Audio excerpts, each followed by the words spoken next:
Well, hi, it's Pastor Bill talking to you from the pastor's desk. Thank you so much for joining me as we talk about our next steps as a congregation. Now, I know everyone has been keeping an eye out on the reopening plans of Johnson County as we move from groups of 10 to 30 to 90. And there are some dates that are attached to that, although they seem like they're kind of written in pencil. And then past 90, it sounds like a lot of things are to be determined and not really in pen or in pencil even at this particular point in time. And it's caused me and a lot of other people, obviously, and probably many of you to think about what it would be like to have a group of 30 or so people in our large room trying to worship with mask and social distancing and keep our youngest members and our oldest members safe. When we're talking about gathering again, that's not the kind of gathering we're talking about. It's unprecedented, certainly, but I don't believe it is anything that was unknown to God. The reality is, and you and I both have, I think, come to the realization we're not going to be able to do large gatherings for a while. But I believe God has been in the process of preparing us. He's had me literally in Hebrews chapter 12 for weeks.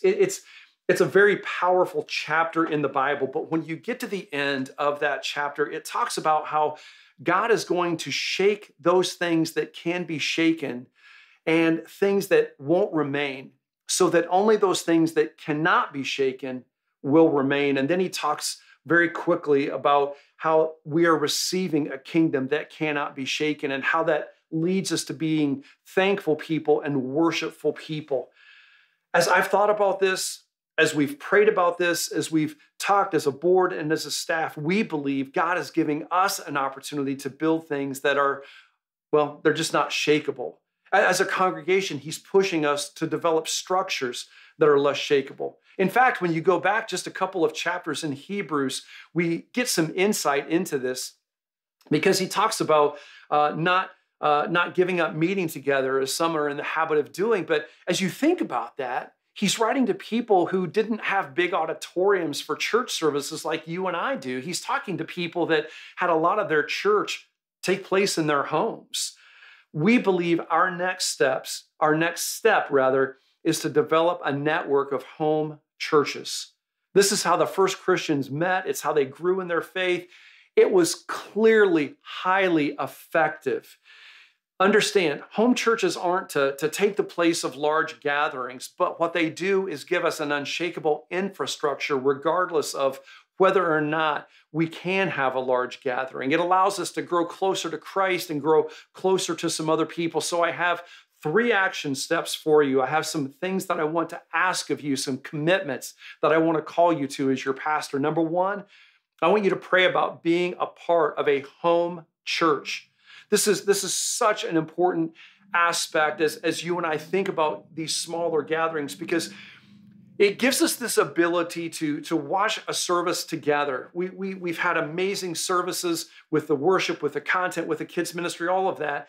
But it also gives us then the opportunity to talk about what God is saying to us, to pray together, to meet needs, to fellowship and grow in those relationships. I want you to pray about that, and I want you to take this really seriously as we talk about what our future looks like as a church and as a ministry. Number 2, I want to challenge you toward a personal reset. Perhaps you've already been thinking this way and praying this way, but man, I want you to ask God what he's saying to you right now.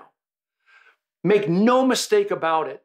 The heavens are not silent and God is not done. He has a word for you. He has encouragement for you. He has direction for you. He has things for you that as you lean in and listen hard, he will begin to give you direction on. You don't want to miss that. When God speaks, we want to be able to hear it. We want to be able to listen. We want to be able to obey and move the direction he needs us to. And then last, I want us to pursue a corporate reset together. The church has incredible opportunity right now, but we also have a very important role and we have great responsibility to this generation. In a world that feels shakable, in a world that feels like it's filled with fear and uncertainty, where people's careers are in question, where their finances are shaking, where their families are trying to navigate this new reality, we have a message that is unshakable. We have the gospel of Jesus Christ. We have the message of hope. We can be and we should be the church to this generation, not just now in this moment when things feel so uncertain, but moving forward. We refuse to be distracted by all the things we can be. We are going to pursue this unshakable kingdom and be the people that God needs us to be. I love you. I'm praying for you. And I look forward to making sure that more information gets out here in the next few weeks. But we just wanted you to know the next step for us as a congregation. I'll see you soon.